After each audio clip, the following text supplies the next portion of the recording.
hear that after your last visit here, the Netanyahu family got in a little bit of trouble? I don't really pay attention to politics, darling. Because they were at your show and they say that that they got free tickets and it's not allowed. Oh, now they want to blame me. Someone wants to blame me for something now? What did I do? I didn't do anything. No, it's not your fault, of course. No, I don't know about that. I like concentrate on the singing and the show and all that kind of stuff. I don't. Big issue in Israel because of you and your ex and their relationship with the Netanyahus. Oh, really? That sucks. That's, I mean...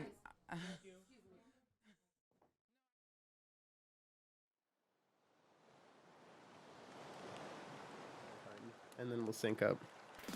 As we talk about the beer I grabbed, it is a little bit sticky. I grabbed a beer out of my fridge in preparation to talk about this, and it's a little sticky for some reason. I don't know why. It's kind of a mystery substance, but that's okay. Are you sure it's not glitter? It could be glitter from the film Glitter by featuring Mariah Carey. I was gonna say by Mariah Carey. It is not by Mariah Carey. No, okay, we'll get into it. Don't you worry. Which is by Mariah Carey as well. What do you mean it's by Mariah Carey as well? Uh-oh. Don't you worry. Don't you worry. She absolutely had most of the ability over this film. Did she? She had like creative control. Pretty much. Okay. Pretty much. All right. Can you start to see the pieces starting to align for you? A little bit. Yeah. That would explain some things for sure. It would explain a few things, yeah. It would explain how... Listen, we'll get into it. Yeah, we have a lot to get into here. We sure do. We got quite a few things on the old chart here today for us to get into. Do you want to do a clap sync or? Yes, so let's do that. You have the timer I sent you. I'm trying to like adjust my mic levels on the fly here right now so I don't blow out my mic. So this should be fine. I hope it doesn't sound too quiet on your end. I mean, whatever. It'll be adjusted in post regardless, but... Yeah, exactly. Okay, so let's do the sync. Okay, so clap on 3 this time. Hang on, I need to... Yes, clap on 3. On 3. When you say 3, I'm going to clap. Same. Okay. So let's clap when it hits 28. 12:28. What do you mean? Wait, clap on 28. Surely we should just say 1, 2, 3 and then clap. We can also do that, but it is I find it is easier to just use the timer thing. That's why I have the timer thing. Okay. So I guess we'll just wait until it gets to 23, 28 then. Well, it's already at 20. 29 then. Well, do you want to just do 30 seconds? Okay, we'll do 30 seconds. So exactly at 30 seconds, we both clap. Okay.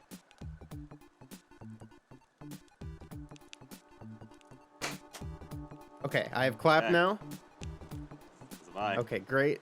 Discord still doesn't want to pick it up, but that's fine. Discord can do what it wants to do. You're in your fucking I can't Google Hangouts bullshit way of getting around all this. What the fuck? I'm just trying to clap on 3. Well, we've already clapped. We've synced up. We did it. This is better than just trying to count to 3, all right? Because some of us have trouble counting. Me, I'm the one that has trouble counting. I can only count to 2. Okay. Little known fact. That's true. Silent Hill only went to 2 in your mind. It's that's where it ended. But welcome everybody to another episode of Happy Campers, a movie podcast where me and Coffee sit down and talk about a movie. Last time, we watched a wonderful film, one of my favorite films, Josie and the Pussycats, which I introduced to Coffee, which I think was a real slam dunk, a real classic. This time, Coffee got to choose, and he's decided to choose the movie Glitter. You want to go ahead? I sure did. Yeah. Do you want to go ahead and introduce Glitter, the movie you've chosen for us to watch today? Hi, everyone. I'm gonna just start also by opening this as well. Here, hang on. I'm gonna need this. Welcome to the official, technical, inaugural episode of Happy Campers, because last time we didn't have the name. That's true. So welcome, everyone. Welcome to truly where we run down the best possible films we could have chosen. Last time, as Dem said, we watched Josie and the Pussycats, which was, I think, generally everyone can collectively agree, one of the funnest films going. Unironically a banger. In a lot of ways, this a banger. feels like the Shadow Universe version of Josie and the Pussycats. No. We're getting ahead of ourselves. So, our mind for what to do next would be, I had a few ideas. We had a few things kind of jumping around, and I like the idea of continuing on this kind of fictional reality pop star movie genre that we've kind of fallen our way through. Obviously, we will do Spice World at some point. There's plenty of things that we can do. My mind thought, considering we did a good one, what if we did a stinker? Oh yeah. What if? Because I needed to know if this podcast is going to continue, we will have to watch some stinkers now. They will have to be. Hey, I'm more than willing to. There will have to be some things we have to overcome. So I thought it would be a great decision to choose the 2001 flop classic, Glitter, starring Mariah Carey.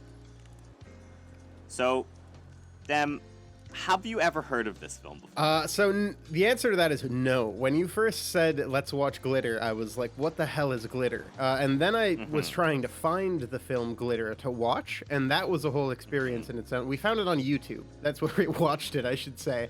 Yeah. Because there's no other real tip. place to watch it. It seems to have been, scrubbed for the most part. Pro tip to everyone, if you want to do a watch-along at home, the entire film is uploaded on Yeah, YouTube nobody's at coming 480p. for that. Nobody's coming for that. Don't worry. It's going to stay there. That'll be there as long as YouTube runs. That is going to be there. Well, it has ads. So, Mariah Carey is definitely, there's definitely, a advertising claim on it, for sure. Do you think it was Mariah Carey herself that uploaded it? Yeah. Yeah, no, I think she found it. I think she went through the feed and went through and claimed it herself. So, speaking of Mariah Carey, everyone's favorite, paragon of Christmas, the true diva herself, she, in her infinite wisdom, thought to start a project in.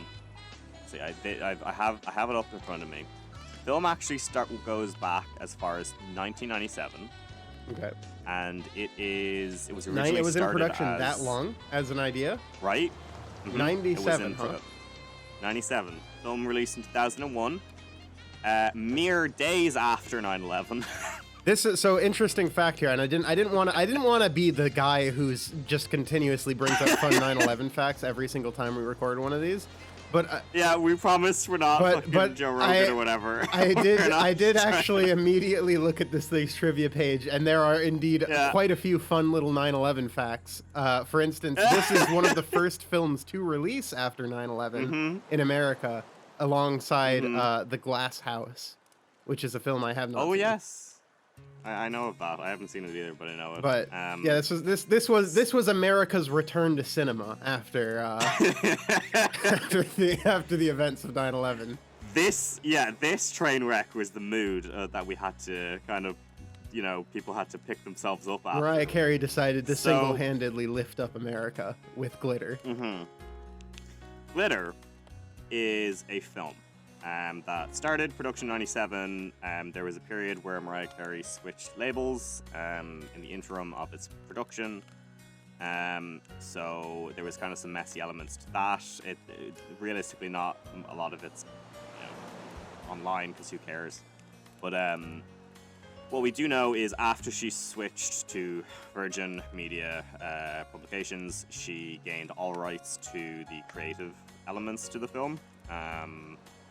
So the reason why this film is the way it is because Miss Mimi herself had control of pretty much most stuff behind it. That makes sense. Done some digging into the people behind the camera. It kind of a lot of nothing. Yeah, There was kind of I saw that was same a thing. guy- It was the director is called Vondi Curtis Hall. He seemed to mostly just do TV, a few music videos. He did the music video for Mariah Carey, Never Too Far. So he did the music video for Never Too Far. So that's how they met, clearly. And she decided this guy's got to direct my film. Oh yeah. Now, Dem, I would like to ask the question: would you call this film directed? Would you call this film? Do you think this film is scenes that are laid out in a coherent way? I would say that it tries, and the shots are framed, and they do occur. I wouldn't say that they are done as good as they maybe could, but they do. There is a sequence of events that seems to occur. Like I feel like I did. I should express here right at the start.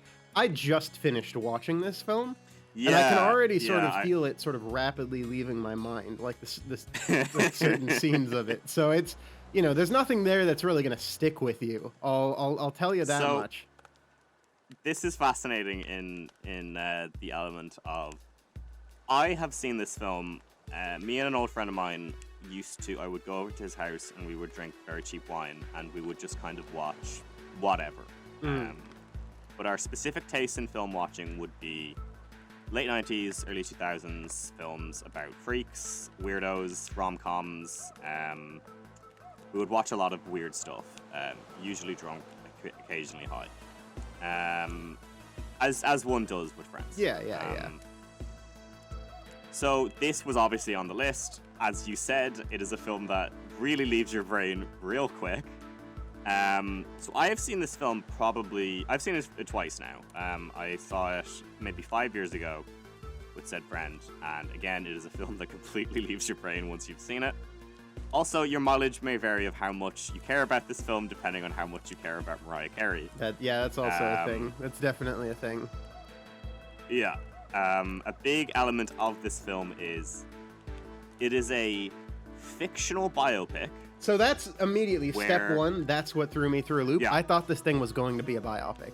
That's what I thought. How? I was under the impression How? because the only thing I knew about it was that it had Mariah Carey, and it was about a singer who rises from nothing to stardom. And I was like, oh, okay, it's a biopic with Mariah Carey that she wrote about Mariah herself. Carey didn't rise from anything. She was rich to begin with. Well, That's and also realistically, the film started production in '97. Mariah Carey's fucking main album, what was the name of it? Daydream, released in '96. So realistically, she by '97 she was probably as famous as she could be. She peak. obviously kind of came back in 2005 with We Belong Together, but even then she was she's always famous. She's never not going to be famous. She's one of those kind of people. yeah. But by 97, people knew who she was. Also, she was too young for a biopic, realistically, at that point, because all she had really done was be famous. Yeah. So realistically, Dem, I wanna run through some things here about the film as a fictional biopic. Okay. Which is so fascinating. to think It is. that you were like. Well, I just didn't know what to expect at all. I hadn't seen anything about glitter. This movie's like a void, by the way. Every single person that was in this film, except Mariah Carey, had their career nuked into non-existence. The only person that got anywhere close to becoming something afterwards was Debrat, who was one of her friends. Yes. Who Debrat was brought on for this film with Mariah Carey, so they both kind of worked on who it has together. since gone on to I guess she went on to go get gay married, and she's living her best life right now. So good for her. Good for her. She seems to be the probably the only one besides Mariah Carey that came out of this unscathed. Yeah. The thing about this film is, and the thing that I'm going to probably harp on about as we go through this kind of genre of movie, which I have a fascination by, if all of you couldn't tell by my most recent video release, is that I am obsessed with idols or famous pop stars in ways that don't make any sense. This is one of them. The feature-length film project by a pop star is so much more common than we all think it is, but it's so common. It was so common in the 90s and early 2000s. Kind of died away now. Yeah. Now you just have I pop stars. can't really think of the last time there's been acting. like a movie like this or Josie or the Spice Girls movie. Like I feel like these types of groups in general have kind of fallen away in favor of like having a, you know, one's like Mariah Carey is a name now, but like a group associated, that doesn't really happen as much. It's normally like a name. So like Mariah Carey is probably one of the most famous singers to kind of exist at this point. Even if you don't know or care about her, you've definitely heard one of her songs. She's just kind of everywhere. If you have ever been alive during the month of December, There's no way to avoid it. And the thing about her is, she's kind of notorious for being incredibly, not necessarily controversial, but she's a real diva. Like, she's a real monster behind the scenes. Oh, good. She's kind of considered to be really hard to work with, really anal about certain stuff. And I honestly think that this film was mostly written and produced to get rid of that stigma. Because would you argue that the character that she plays, Billy, is essentially just presented to be the nicest, calmest human being on Earth? Yes. And is just shoved from scene to scene, smiling. Yeah, she more or just sort of less. progresses through things, and things kind of happen to her, but she doesn't like. Mm-hmm. At all times, she is nice. She never has a moment of being mean. At all moments, she is perfect. Yes, and like I suppose like maybe we should give some context for what the film's about.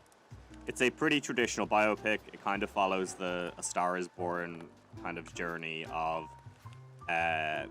singer-songwriter is in the big city and they've grown up and they want to become a singer. In this case, Mariah Carey, her character is You forgot Billy. the She 5 minute, Mhm. the like 10 minutes of introduction that's just telling you about how. We'll get there. We'll get there. I'm gonna talk about the editing in a second. So the movie like opens with essentially her mother is kind of like down and out, kind of a failing jazz singer. So she kind of loses custody of Mariah. I'm just gonna call her Mariah Carey. It's fine. Yeah, I mean it's the same character. You can Pretty much. It's the same character. It is just Mariah Carey, by all things It's just except Mariah her name. Carey. Mariah then like goes into an orphanage because she's the mother loses custody of her because she burns down the house because that's how movies start, I guess. And then because of that, she grows up in an orphanage and she meets her two lifelong friends because this is a biopic and you're only allowed to have two friends. Yeah. Your entire life. And through that, she starts performing in like dancing and singing for like backing tracks of bands and stuff. Because it's the 90s. Because it's not the 90s. It's set specifically in the 80s. It's like 83 or something. 83. It never. I think At it no goes as point far does it as- ever look like it's in the 80s. No, in no way. In no way. In does it look fact, like there the is 80s. like outside shots of the city, and it is very clearly 2001.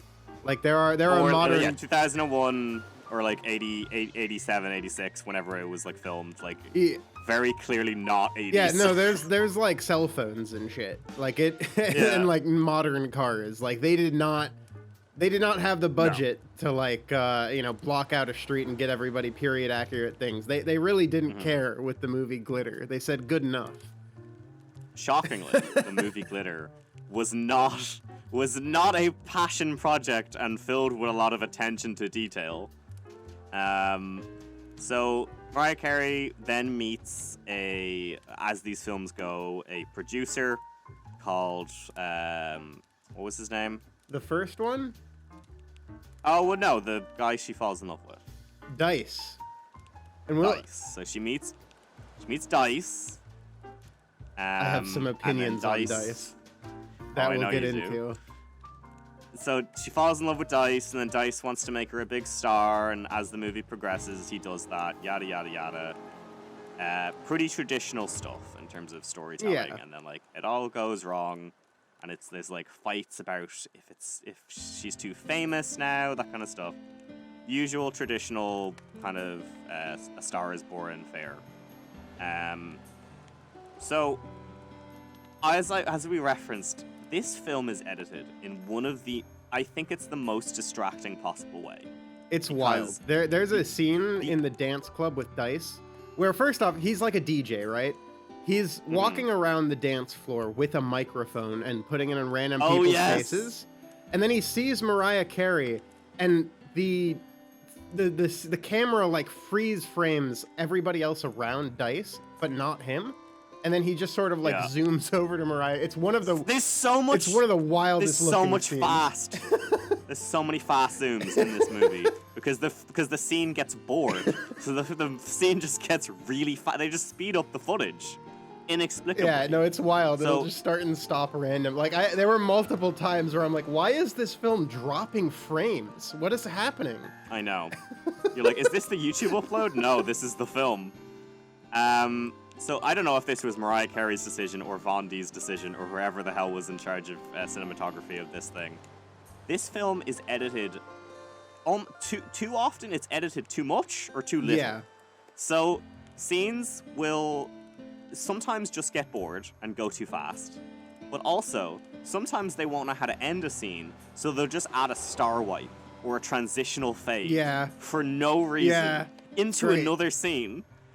I counted. I believe the opening 5 minutes has 6 crossfades. The opening, like, 5 or 10 minutes is basically like a credit sequence. That's like, so it's doing the thing that movies do when they're, you know, where it's like showing credits as things are occurring.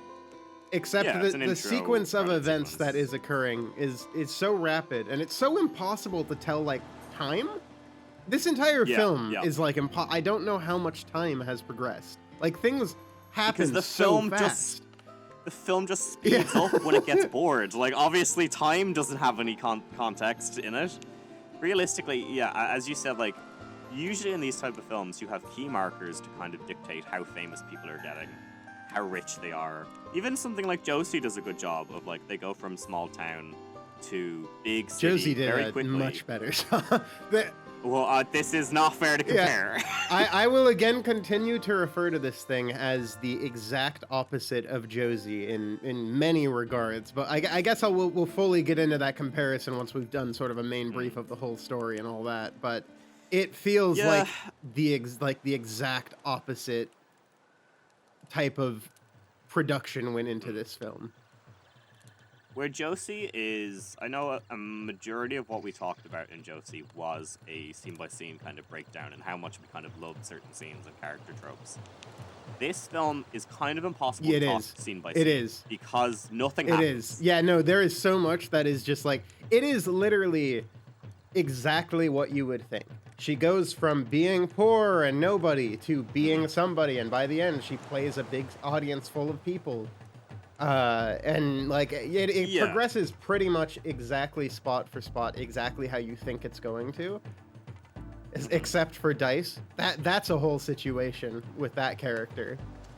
So Dice's kind of character trope in this film is kind of like clingy, protective producer who ends up, of course, because it's a romance movie with Mariah Carey, they end up kind of falling for each other.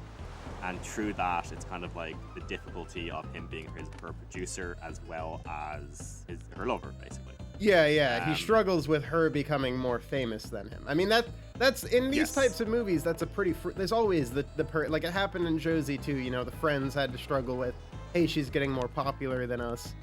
That did it a lot better. Dice just sort of randomly becomes mad. Well, not even that. It's also, like, it's kind of interesting that you bring up the friends dynamic, because, again, in this film, Mariah does have two separate friends. She has the duo of friends. Yes, and there's never any scene where they have any sentience over themselves or acknowledging that at the beginning of the film they were a trio of people, they kind of just accept that Mariah Carey is incredible and talented in every possible way, and then they just kind of disappear from the film. There's a point where the producers are like, hey, we have to get rid of those other two. And in Josie, right, that was like the main conflict of the film, because those are her friends from childhood, and getting rid of them is like the straw that breaks her back, right? But in this film, they just are sort of like, oh, okay, we get it. Not even that, because there isn't even a scene where they accept it. They are kind of just forgotten for half the film. They're like walking down a sidewalk, and Mariah Carey is like, "Oh, I'm sorry they cut you out," and they're like, "Oh, yeah, we understand," and that's like pretty much all that you get. Yeah, and then she buys them clothes. She buys them clothes to buy their friendship. In the fastest scene in the entire film, by the way, there is one scene where they basically go, "Hi, Mariah, we sure are on a sidewalk right now. Anyway, let's go shopping." And then they go into one store, and then they all walk out with leopard print outfits, and then the scene immediately cuts to the rest of the film. It's so fucked up, too, because they're like airing grievances, like, oh man, you know, you're getting famous, and it kind of feels like we're getting cut out of your life. And then Mariah's like, yeah, it sucks. Want to go buy some clothes? And then they're just like, yeah. And that's it. And then they just, the scene immediately cuts to them buying clothes, and like everybody's fine. I guess you could argue that the film uses the two friends as kind of benchmarks for where Mariah Carey is with fame, in terms of where they are compared to her. There is one baffling scene where I remember watching it for the first time, and I watched it last night with my roommate, and he thought the same thing I did, which was it cuts back after Mariah Carey plays her first big kind of show, and then she comes off the red carpet, and the two friends are sitting at home watching it, and they go, "Oh, we're gonna get into the after party tonight. We can't wait. We're gonna get into the after party," and they're putting on different outfits, and yes, a fun comedy scene. My roommate was like, "Oh, they're not gonna get in, are they?" And then there's gonna be a big fight because Mariah has forgotten her friends. And You'd think. You know, an act of tension in the film that is set up, but it cuts to the exact next scene, and they're just in the party. And they're fine, and they're there, and there's no drama or like discussion of like, oh, you're famous, you're ignoring us, or whatever. They just are there. They're in, and then they show up, and they literally say, "Hi, Mariah," and then they like get pushed off to the side by the agent, and then they just disappear from that scene entirely. Yeah. And then the scene progresses of. So I would say we're about halfway through the film in terms of where we're discussing it now. It doesn't really matter. I know this probably feels erratic, but I need you to understand that this film just it literally progresses so fast. Like things just occur. Mariah goes from like recording a single or whatever from like a bar or whatever to getting a deal with like the largest record label in the country, to then becoming like a superstar, to then be like selling out stages of Madison Square Garden. Madison Square. Like it just sort of like every single thing happened. Like there's no time. You're just told, oh, okay, now she's famous. Like the thing about the film is, it is technically balancing a lot of subplots. You have the best friend dynamic. You have the fact that she has lost her mother, not necessarily like lost in terms of dead, but she doesn't know where her mother is. You have the dice stuff. You have a really weirdly laid out subplot of the original producer who found her is so blackmailing Dice for no reason, because like what was the agreement between the two of them? The agreement is basically producer allows Dice to be the new producer of Mariah Carey if he gives him $100,000, which he basically already has in like that part of the movie because they're rich at this point. And then he just refuses to give that guy the money for no reason. And then the film just has this like limp subplot of a kind of rough producer. You know what it feels like? Kind of violent towards. It feels like somebody somewhere was like, there needs to be some action in this thing, some tension in this. There needs to be some tension. Something needs to be built into this because so far we do just have scenes of Mariah Carey smiling. Yeah, which is the whole movie, really. It is a sequence of events that are occurring, and at no point is there any tension. Like you'd expect tension from so many different things, like her friends, that producer subplot. Okay, sure, if you're gonna have that, make that a part of the actual movie. It's really not. It doesn't even show up until like the last 30 minutes of the film. Again, like it just disappears for so long. Like the only thing that ever actually has any tension is, I guess, her and Dice's relationship. But yes, that is the core kind of issue of like the second and third act. That one's a weird one because that relationship feels bizarre and inhuman. Yeah, I mean, I would argue that Mariah Carey as a human acts like that even in our world. So kind of, I get it. Like, so much of this film, I would kind of argue is camp that it's an elevated reality where someone can just pick themselves off the ground and become the most famous person on earth in a matter of 2 weeks just because they smile and kind of sing really nicely. And that's it. And they can just be kind of immediately shoved and produced kind of out of nowhere. Yeah. And Mariah Carey, for as talented as she is, my God, obviously, we all know, listen, this film was not produced on her acting chops. Okay. Can you agree? Here's the thing. People described this thing as like one of the worst films ever, and I understand she's not the greatest actress in the world. She's not the greatest actress, but she's also not the worst actress in the world. I would argue she's not acting, because there are many scenes where she is being played off of someone, and she'll just go, yeah. She's and she's not really. She doesn't really say a whole lot in the whole film all that often. No. She doesn't have any presence to a point where there are multiple scenes and it seems like she's medicated. And who knows, maybe she was. But it gets to the point where it's like, why are we having this film? Why are we essentially creating this fake biopic of Mariah Carey when she herself doesn't seem excited to be in it? Yeah, that's definitely also a thing. It really doesn't feel like, especially since this is her debut as an actress, it just doesn't feel like she's all that into it. She kind of feels like she's bored throughout the whole thing. Mariah Carey has this kind of lethargic, kind of better than you energy in like all of her interviews, or like anytime she's ever kind of asked about, like there's this iconic interview where Mariah Carey is asked about Nicki Minaj, and she just says, "Oh, I don't know who that is. I just thought she rapped or whatever." And she says it in the most deadpan. Damn, that's fucked, Mariah. What the hell? Mariah's like, but the thing is, Mariah's kind of earned all of this. Like, even this film, she has kind of earned it to be this nonsensical and flopped, because she is so famous and she has existed on such a high level of singing for so long that she kind of can just pull out this bollocks and people will be like, yeah, I mean, that's fair. It's Mariah Carey. They just all accept Who cares?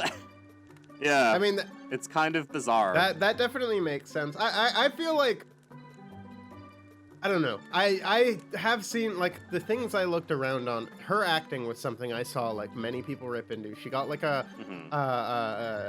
Razzie or whatever the hell for it. And, like, it's not the best, but it's, like, passable. Like, it really isn't that bad. It's more like she just doesn't really do anything the entire film. It's mostly forgettable than, like, outright bad. There's nothing about her character that's, like, remarkable. She doesn't have charisma like Josie did. She doesn't have the charisma that, like, a front person of a band, a singer, needs to have in a film like this to carry it. And, like, the main thing is, like, listen, we're not here to say that, like, bad acting is inherently bad, because we have a podcast about camp movies. Bad acting can be excellent. The issue with the acting here is Mariah is just asleep for half of it, and she kind of just meanders through It really scenes. lacks that charisma from, like, anybody in the entire film. Like, even her friends, which I think they're supposed to be the comedic sidekicks, because it'll cut back to them every once in a while. Like, you know, when they're listening to her on the radio for the first time, or when they're getting ready for the after party, where it's like they're kind of doing comedy bits, but everything's falling flat because they both lack the charisma. Again, this film is kind of a nebulous zone. Things just kind of go into it, and it's a void. And like, as we get to kind of discussing the end of the film, because realistically it goes from her being no one, her being kind of famous, her being famous, and then her being the most famous, is the only thing that changes is the ongoing kind of up again, off again relationship she has with Dice. Who? Because Dem, if you want to Yeah. All right. Dice. So Dice, first off, hate this guy. Sucks. Awful character. Fucking hate this man. He's like the DJ that first finds her and produces her. The original guy who was producing her was basically stealing her vocals and putting her over a singer who sucked, more or less. Yeah. Because she has a good voice. But Dice like picks this out in a crowd and is like, hey, you're the real singer. And then they sort of strike up this friendship, and he says, hey, I'm going to produce you. Right away, right the fuck away, there is red flags that start to show up. The first time he is in another type of record label comes to talk to him about signing her, he is like, no, we're not going to sign with these people. You don't want to sign with them. Trust me. We're going to want one of the bigger labels. So immediately, and Mariah Carey was even like, no, I want to sign with them. But he's like, no, you don't want that. So immediately, like one of the first interactions we have with him as her producer is taking away her autonomy. That's like one of the first things. Pretty much. And then the second thing is after they do sign with like a successful record deal, he shows up outside of her house in like a limo to bring her out to eat somewhere. And multiple times she's like, hey, is this a date? And he's like, no, this isn't a date. I'm just going out to eat with you. You're my, I'm producing you. Hands her literally a rose. Yeah, he brings her a rose. He gets her a fancy like dinner at this super expensive restaurant. The whole time she's like, is this a date? And he's like, no, it's not a date. And then he drives her home to his place and then goes, oh, I need to get something inside. Do you want to come in and see inside? Mariah Carey says, no, I don't know you enough to do that. I don't want to go inside. And then he, for like a minute, just badgers her to be like, yeah, but you should come inside and just check it out for a minute. Come on, just a few minutes. in a kind of. And then he has sex with her. In a post Me Too zone, this film really reeks of the ice in a lot of ways. He literally forces herself on her, like slowly Pretty throughout much. the film. And then as it progresses, as she becomes famous, he is super possessive about her. There's like multiple times where she's like shooting a music video or doing a photo shoot where she's like wearing clothing. He literally grabs her at one point. She's wearing like a sort of skimpy outfit, and he doesn't approve of it, so he gets upset about the outfit. At no point is Mariah Carey's feelings ever considered. It's just that he doesn't like the outfit. He doesn't like seeing her in skimpy clothes, or seeing like there's like some guy models that show up, like dudes that are trying to model with her for this video or whatever, and he gets like irrationally upset about it. Because, I mean, granted, she is uncomfortable in that situation, so I can maybe give him that. But I don't think he gave a shit about her at all. I think he was just being like, there's a bunch of men touching my woman. Because that's the type of guy that dude is. The thing about this film is that, realistically, it is a film that is locked squarely to 2001. It is. I watched 2 films last night. This film, which, Jesus. And I watched the 2004 Hideki Anno Cutie Honey movie. All right. If I will actually tell you, Den, smoke that fucking thing, because it's one of the best things I've ever watched in my life. I have not yet, I'm using it as I should. It's so good. Me and my roommate, we really should have maybe done that second, because our energy was so high after that, and then we did Glitter. That film I'm only bringing up because it directed in 2004, and it is a film that realistically Anno could maybe make now, because he has such a distinct voice and directing tone. Very little of that film has aged in a way that I'm like, oh, that's from that era or that time. Even maybe like camera-wise, yes, obviously, but like cameras get better and stuff. But like realistically, the Cutie Honey live-action movie is a modern like Shin like Hideki Anno movie. Yeah, Shin Godzilla or a Shin Ultraman. Just made before he was allowed to do that. This film feels like the most like a confused, barely scripted together piece of schlock from like 2001, 2002, or 99. You ever see it's more of a music video than a film. It really, is. I would say. Yeah, and the actual moment, like there are like Dice especially ages poorly to me because he's treated as like this redeemable person and like a good person. Like even towards the end of the film, she still loves this guy despite her being constantly abusive towards her. And like at the time, I guess fine, that might have been okay to produce to throw up there as like this is the dreamboat of the movie or whatever. But it comes off definitely now as like this guy's kind of weird and pushy. Like I feel. Oh, he's square up abusive. Like there are moments where he's just straight up. There's like towards the later right. Josie, right? I commented this when we watched Josie. That movie somehow manages to get by without really doing that many things that are like. You know, with movies in the 2000s, it's quite common for a character to be like straight up sexist, straight up abusive, straight up like just, you know, racist or homophobic. Like fatphobic, racist, like some like many ists or isms kind of created. But like Josie definitely, as you said, goes past it. Dice is a character that basically just kind of is awful more and more as he is in the film. And I get it, because like they were trying to present him to be a flawed kind of asshole, and that's why like they break up, they get back together. It's a kind of like, oh, will they, won't they kind of thing towards the end of the film. But looking back, there is so many ways that you could have presented him to not be a monster. And like this trope has been done before. As I keep saying, it is the Star is Born like genre of film. It is a tale as old as time, as like girl falls in love with man who helps her become a star, and then she outgrows him, and usually it's a tragic ending. And it's been done so much better and so much more compelling in a way that like obviously these two, the main issue that I have is there is just no chemistry between either absolute of them. Zero chemistry the entire time. All Dice does is like be kind of shitty and abusive to her. Towards the end of the film, he starts to become like because he's upset that she's getting more famous, he starts to become possessive. There's a scene where she starts to talk to another guy, like another artist, and he becomes extremely enraged and possessive about her. And then there's also a scene later where they're like all driving home in a car with her and her friends, and he starts to like drunkenly insult her friends too. One of her friends tries to speak up for Mariah, and he basically is like, "Shut up, woman." It's like, okay, all right. And it'd be one thing if the movie treated him as like, hey, that's something bad, but at no point does it ever treat him as like a bad person. Mariah continues to fawn over him after that point. Because the issue with the film is Mariah Carey kind of just has no semblance of herself throughout the whole film.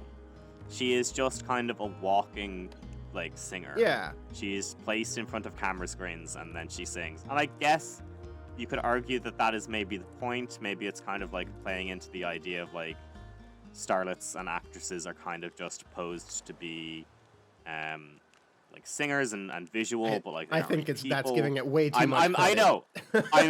I know. I'm giving it way too much credit because this movie has the dial toned down as much as possible. This is a film on ambience. It really is. It doesn't want to say anything too mean about like It's the opposite of Josie, right? Josie's making fun of producers in the music industry. It feels like it's making fun of the music industry in general to a degree. This feels like it is trying it has scenes, right, where like they're shooting that music video. Mariah Carey's uncomfortable about it. She's basically been thrown into the situation where a lot of her autonomy is being taken away by the record label, right? And you'd think that would be something. You'd think that would be a plot line or something, but it's not. At no point is that ever treated with criticism. At no point is there any actual thought about it. Like, slowly but surely, the record label is changing things like, hey, we got to get rid of your friends. Hey, you have to wear more skimpy clothes for these photo shoots. Hey, you have to, they're changing her look and everything about her. But at no point does the movie actually talk or like have any interest in being like, oh, that's a conflict. Yeah. It just is like, oh, this is just how the industry works. Haha, she has to accept it.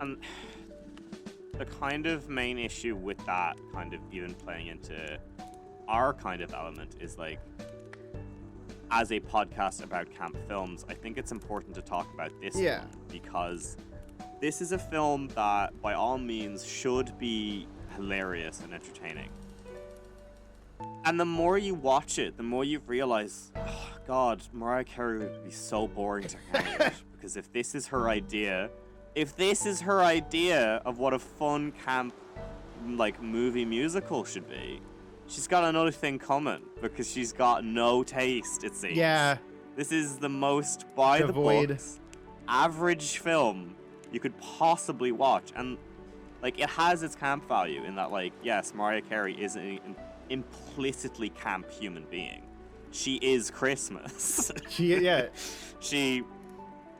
But like, that's what you would expect from this movie, right? You would expect like the crazy Christmas shit. You would expect like her whistle tone breaking glasses. You would expect like her being a real diva. And that's why I think this film was created as like damage control for what she actually was presenting in reality. It does seem and like the issue with that is it plays out of the camp element of her actual existence, like her on our like real Earth as like a truly camp, bizarre human being. When you present that in a movie that is meant to be like crafted and directed and produced, you lose all of that.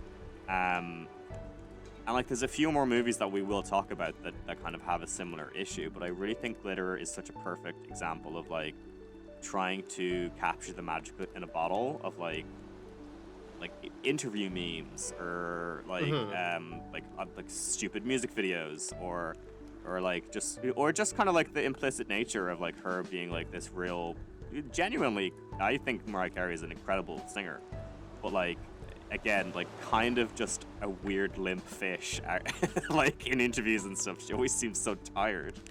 I mean, that's the thing with this. And that's what this the whole film movie is. feels that way. It feels like it's the safest possible thing. Like, there is no critique about the record industry at all. There's no conflict between her friends. There's no, because if there was conflict between her friends, then she'd have to be portrayed as mean or rude. To be fair, like, yes, as you said, like, the film isn't going to do that because they're trying to cross control her so as an safe. existence. It feels like it has no claws at all. Like, it just feels so safe. Yeah. So every single moment about it is safe, and like, it feels like designed by committee almost. Yeah, and also like a little bit of just some of the editing elements and some of the way the film progresses are kind of deranged enough that it is at least like, even you kind of watching it, you had to get some kind of enjoyment out of how baffling it was. There were moments at times. where I specifically was like, what the hell? That dance club scene where he just like goes Matrix mode for a minute. Peak. It's a film definitely of its time in that sense. Even there's also a scene where like ending. I think it was actually the same scene where Mariah is handed that mic and she's singing. It like cuts to her friends dancing, and they're like doing one of the stupidest looking dances I've ever seen. It's great. It's wonderful. They're doing a silly little dance. Even well, unfortunately the film is not a silly I wish it was dance more silly little dancing. Unfortunately. Well, that's not Mariah Carey's style. Mariah Carey's like personality is a beige disco ball that's falling, and then it falls into a Christmas present. That is Mariah Carey's. Like, it's so handbag gay. It's so like Eurovision bollocks. That is kind of her entire persona. Yeah, that really. That's But the weirdest part about it is she doesn't have the backing to like present it in a film, and like many of these stars don't. You have another movie that I'm sure we will talk about, Crossroads, which is the Britney Spears biopic movie that doesn't exist but is real. And again, Britney Spears is not an actress, so shocker, it's a boring film.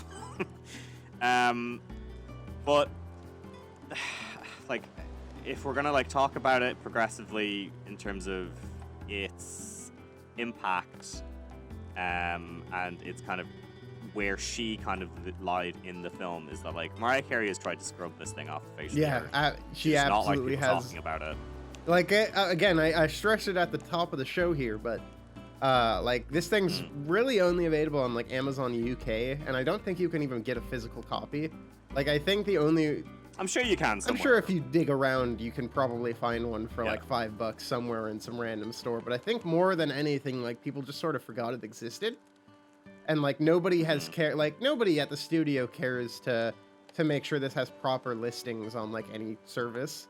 Nobody cares about this thing at all. Like it's just sitting on YouTube. This is not getting ads on it, and just nobody cares.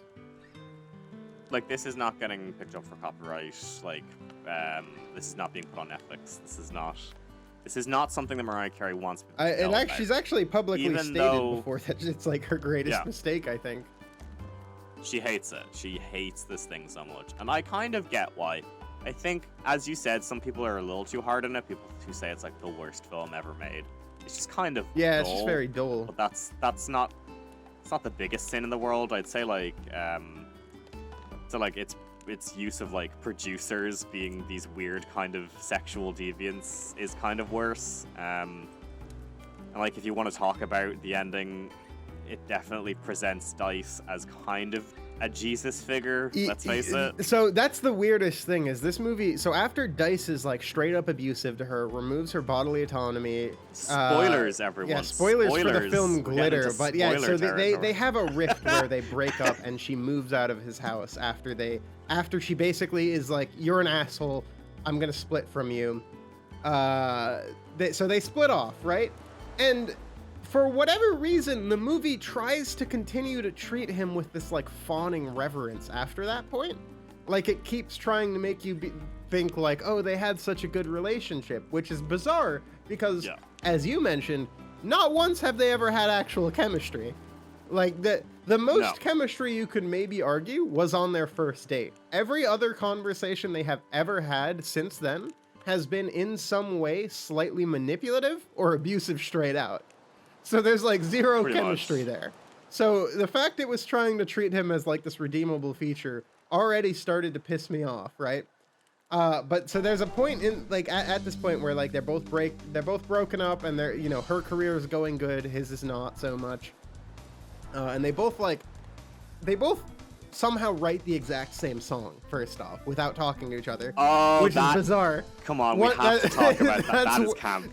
That's like probably camp. My favorite part in the film is that they both are sad because they broke up and then they write the exact same song. I forgot about it. Without talking to each other. Like it's just telepathy. So Dice and Mariah Carey sit down at two separate places. One is writing in a sketchbook, one is on a piano, and they simultaneously produce the same song in their minds because they're so in love. It's so bizarre. It is so it's out of funny. Nowhere too, and it's also never established or addressed. By the way, like it's never like talked about that they do that. They have this weird psychic link that they can produce music because they're so in love. So I want to bring up that point because of that, Mariah Carey breaks into Dice's house. She just breaks in straight essentially up. Breaks into Dice's house, sees that he has written the music melody of the song. So she decides to leave her. You know what? I think I forgot to actually mention. I never mentioned like the inciting reason that they broke up, which was it's because it's so nothing. I forgot, but like the other guy she originally was produced under, who got shorted like, you know, $100,000 for no reason by Dice just because he felt like being a dick. Yeah, but he felt like being an asshole. Shows up he just shows up in Dice's house at some point to threaten her, to threaten Mariah Carey, and then he leaves, and then Dice decides to go beat his ass in the streets randomly, and he gets arrested for it, and then they break up. Shocking. And then I guess after they break up, they psychically together both write the exact same song. Yeah, they psychic link and create a song, and then Mariah Carey breaks into. There's a lot of breaking into this man's house. This dude's door is just unlocked, I guess. I just assume his front door is open at this point. so she breaks into his apartment and then leaves the music part, like the lyrics part of the song on his piano, but she kisses it. But she's not wearing lipstick, so it just creates a brown smear. Yeah, that was also quite bizarre, is that it just sort of was like a little smear on the paper. Yeah, in these kind of scenes, if you want to leave like a kiss mark, you usually have your main character wear That's what red you'd think lip. you'd do, yeah. You'd have like red Yeah. lipstick or something that shows up really nice and is prominent. But no. Yeah, but because Mariah Carey's from the 90s and she refuses to wear red lipstick, she just decided to smear some brown gloss on her lips and kiss it. And it looks like a fuckered asshole. Oh. Why did it look like that? It's ridiculous. I don't know. It's so stupid. Like, I get it. Your lead singer does not want to wear red lip. I in bet one the scene, director but was. sometimes I bet the director did ask Yeah. her to wear it, and she was like, "No, I'm not gonna do that." I'm not gonna do that. That's not my style. It's not my style. I'm Mariah Carey. Don't you understand? I'm Mariah Carey. I own What are you you. gonna do? Tell me This no? movie is mine. It's my movie. I am glitter. Oh, but God, yeah, no, that the weird lipstick mark, and then she like leaves and like So funny. she misses him by like 5 seconds. I don't think she leaves and heads off to like the right, off screen, right? And then from the left, Dice enters the scene and enters the apartment, and somehow I guess he just didn't see her. Well, at that scene there was. Oh, you're right. There was a around. there was a mattress there that would have blocked him from seeing. You're right. So there were ships in the night. They didn't. Why see were each they other. moving furniture in if Dice was not home? Is now the question I have. I don't know. Does it matter? Like, this film You're is so right. You're nonsensical. right. Two people have You're right. written a song at this together. Point, who cares? At this point, at this part, they just did telepathy music. Like, why am I getting upset about the fact that movers are showing up without him being home? Yeah, they just Skyped through and then made a psychic song. So after that point, Mariah Carey goes to play the biggest performance of her life at Madison Square Garden. But before she goes on stage, the news breaks that Dice has been murdered. This is the most bizarre. So, along with leaving the kiss or whatever, I think she leaves a ticket for him, or maybe that ticket was just there. Yeah. She's like, come to the So show. she leaves him like a ticket for some reason. Again, bizarre, because he's been nothing but abusive and shitty to her. I do not know why this movie. They wrote a magic love song together, Dem. How dare you? I do not know why this movie wants me to believe that their relationship is good or healthy in any way. But he's going to see her at the show. And then out of nowhere, because the producer from earlier, the guy that, again, Dice could have just given $100,000 to, it was like nothing at the time. She was famous by then. She had money. But he just decided not to. That producer shows up again, and he just fucking shoots Dice. He just kills him. Yeah. He just shoots like Dice. out of nowhere. This whole movie, right? There's not really been any violence or conflict this entire movie.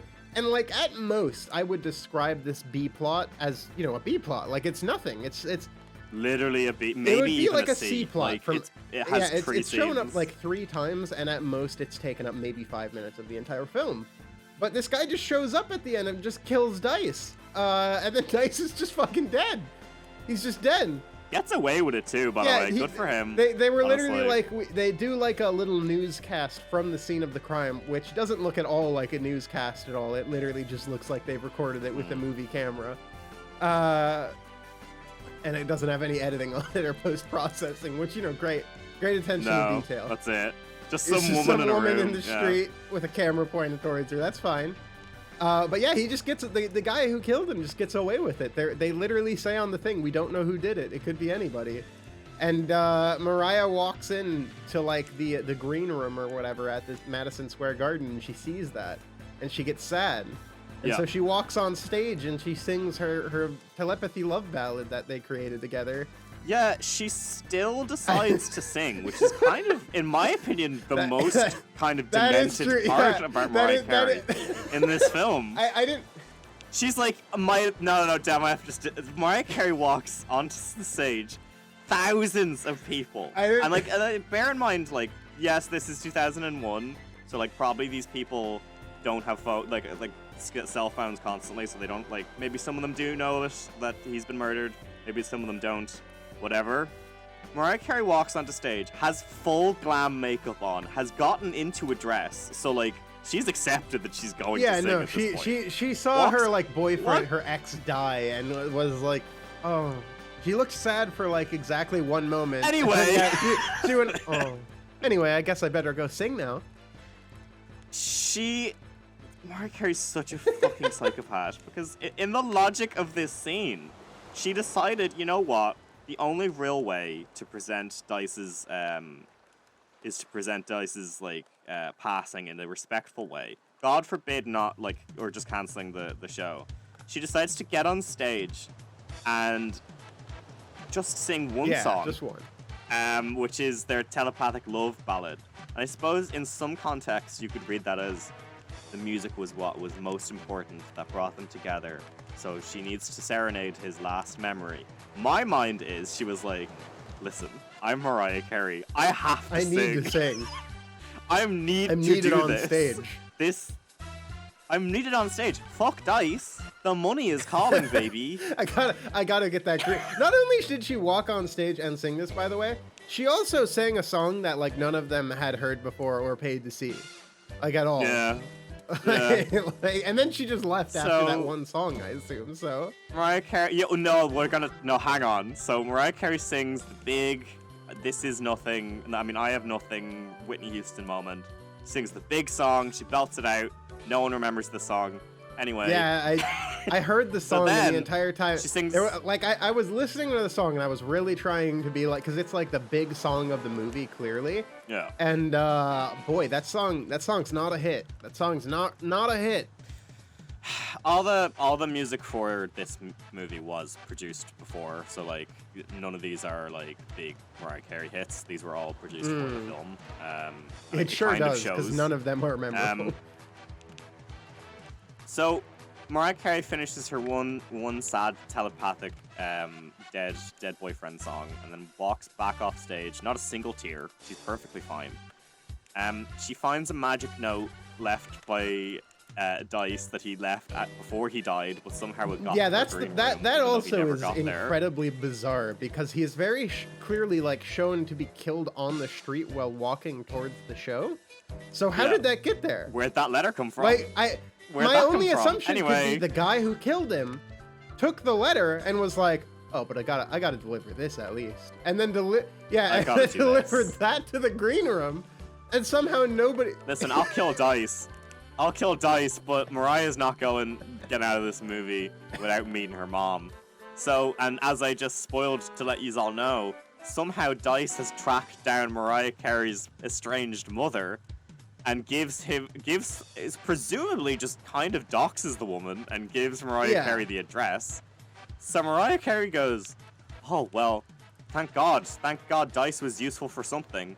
She gets into her taxi, no, not her taxi, she gets into her limousine outside. Doesn't change, still in her dress and like makeup from performing, and goes, drive me halfway across the country. Good. So this limousine drives Mariah Carey for presumably at least 8 hours or so, while she's in this spangly big dress. Yeah, it's just they drive from New York to wherever the fuck this mother lives. Mariah Carey probably like got off at a truck stop every now and again to take a leak. And then she meets her mother, and her mother's doing fine. For some reason, decided not to contact Mariah Carey, even though knowing she's famous. For no real reason, and then the movie ends on a note that Dice brought them back. Yeah, bizarre first off to redeem Dice at all, but what's even more wild, there's like a fake out halfway through the movie where like Mariah, so her mother is shown to be a not good jazz like, I mean, she is a good jazz musician, but she's like fine, yeah. She for whatever reason got fired and is failing, and you know, she's not able to afford to take care of Mariah, which is why she loses custody, right? There's like a fake out halfway through the movie where Mariah sees like a homeless person, and that homeless person is singing like a jazz song from her mother. And, you know, I was under the assumption, oh, okay, it's just going to be that person or whatever. And like, first off, I was, when I saw that scene in the middle there, I was immediately like, okay, but if that's your mother, why do you just not talk to her? Why do you just not say, hey, do you recognize me? It wasn't though. It was a fake out, and it was just some woman. Ever since that scene showed up, I was like, that's so bizarre. Why doesn't she just talk to her? But yeah, then it's shown to be a fake out, and I'm like, okay.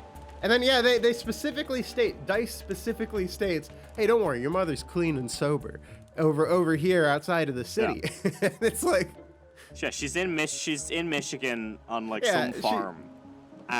Inexplicably just decided never to contact Mariah Carey, even though she's the most famous woman on earth. Yeah, at that time she would have been. And then she just gets the letter, and she drives 8 fucking hours in a limousine across the states to Mariah find Carey her mother. only travels in style. And then they, of course, and then they hug, and then that's the end of the movie, and then that's it. And then, but Coffee, didn't you feel emotional when they reunited?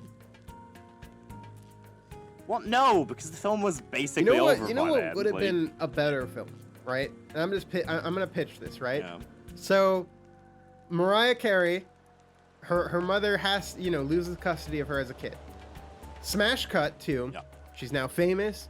She's a celebrity, and then she finds out about her mother living in this like farm way across America. You know, maybe she's disconnected, maybe she doesn't talk to anything. I see where you're going. going. And then the whole movie's just about Mariah Carey, this rich sort of pampered girl now who, yeah, like and fish out of water. Like she has to go on a road trip across America to find her mother. And you get to witness Mariah Carey go into like a gas station to use like a gas station bathroom. She has to fucking do like jobs around the farm when she gets to the farm, and she has to like put on the little farming outfit. It's the fucking opening of Thrice Upon a Time. I swear to God, that's so good. Much better film, I feel like. If it was just about her and her like getting she goes to her estranged mother, and her estranged mother has to teach her like, because she's famous now and she has wealth. The farm is failing. But you know what she doesn't have? Yeah, she doesn't have the skills to take care of herself. So she needs to learn them from mom. Oh, that'd be great. Like that. There we go. That'd be so. Because you could play into all of Mariah Carey's like diva-isms by being like, "What do you mean this place doesn't have chai lattes?" and like stuff like that.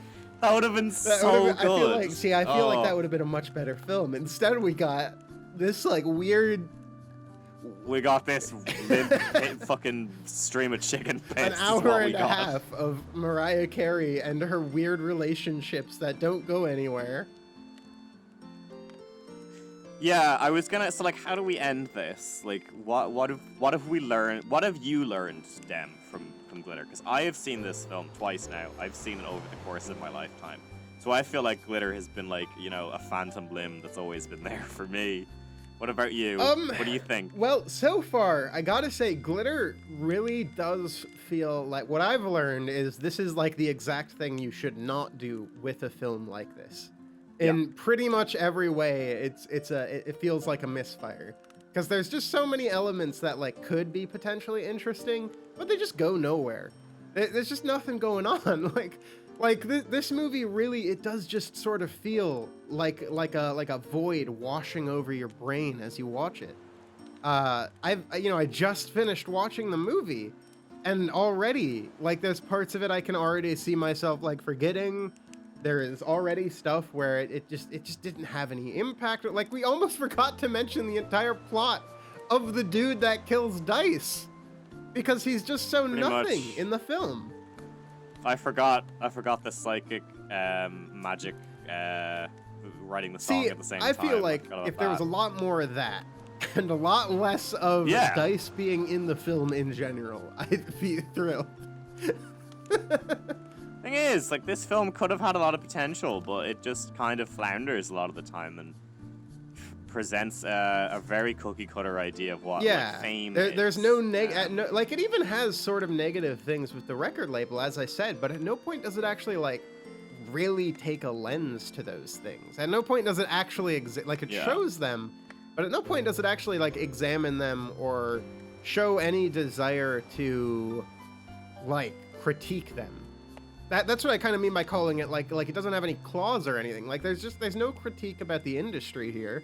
So why is there even? Not that there would be, realistically. No, but you know, at least the thing is, stuff there's no with fun like to it Josie, either. right? Like that feels like it's having a little bit of a laugh. You know, sure, it's pulling punches but for then sure, that's, them, like, you have to remember, none of those women were singers in the industry That's at true. the time. This is Yeah. literally Mariah Carey, the most famous say person too as a much. singer on the earth. No.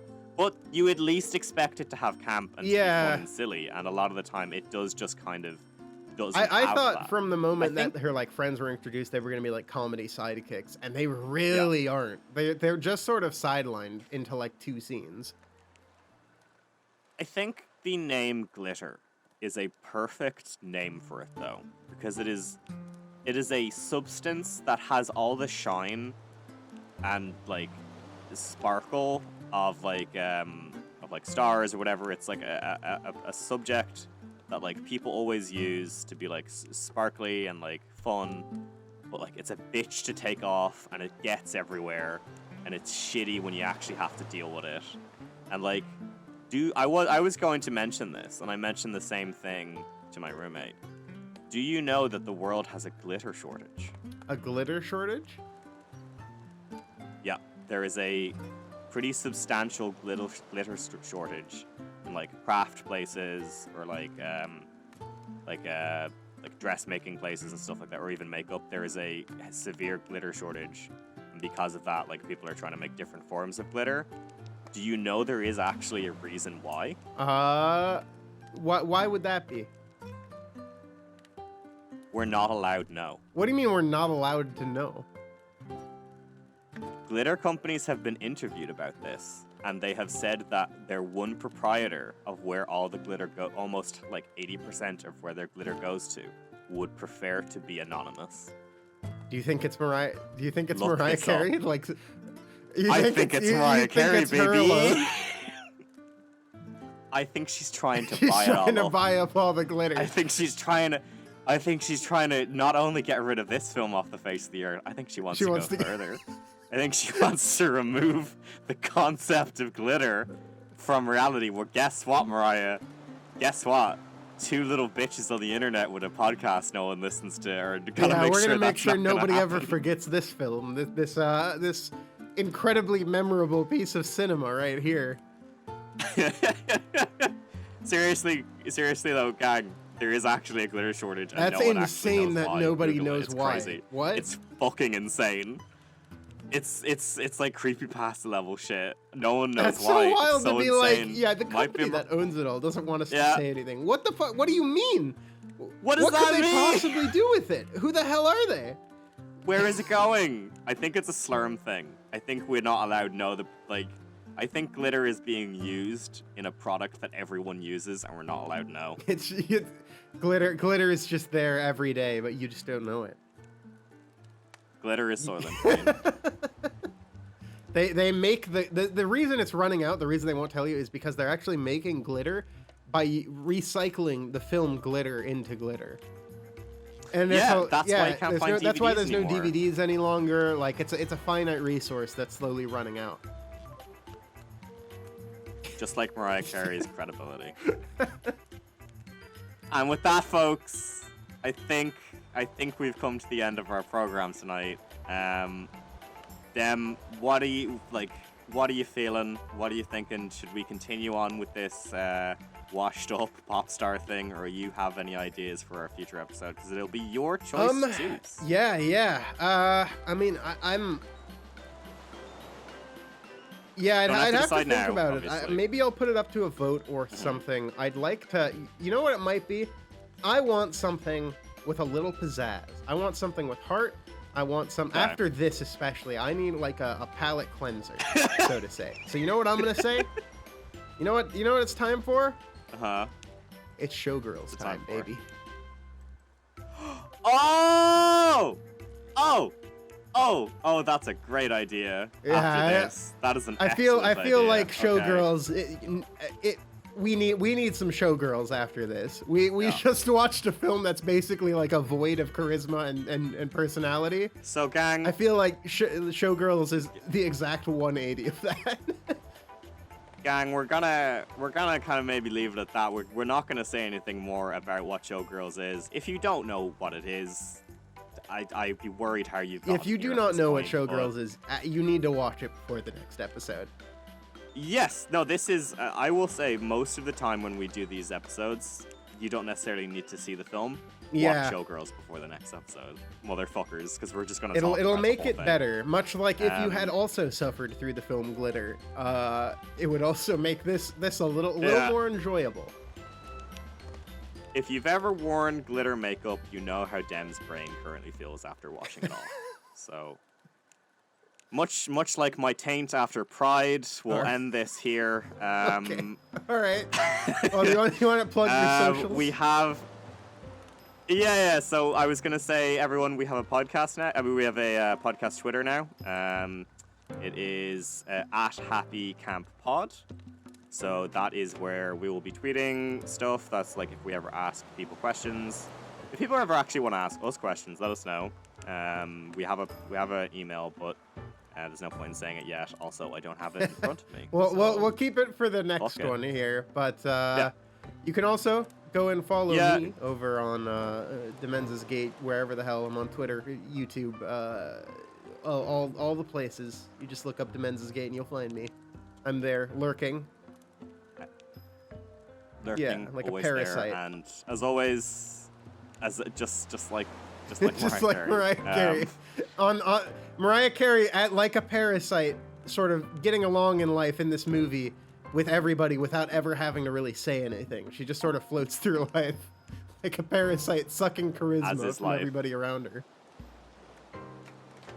And myself, obviously, you can find me anywhere at Coffeecakes. My Twitter is at Coffeecakes with 3 E's in the middle. It's like coffee cake with 3 E's in the middle, so coffee cake. My YouTube is Coffeecakes, and my TikTok is at Coffeecake TikToks, where you can see me shirtless a lot of the time. Just like Mariah Carey. Oh boy! Hopefully Mariah Carey doesn't like release a new banger. Yeah, she's and, gonna. What if Mariah Carey viral, personally? We're gonna put this out, and because somebody has talked about glitter for the first time in like 20 years, she's going to personally watch this. I hope, in her private jet, while she's flying from fucking LA to the Bay Area, on her private jet that is polluting the earth and slowly killing it. I hope she listens to this podcast. Mariah Carey, I hope you're there. Dem, do you have any words? Do you have any words for Mariah Carey, Dem? Anything at all? Mariah, I'm telling you, sequel to Glitter, Glitter 2, it's just you going from New York City, the Big Apple, to a small country town.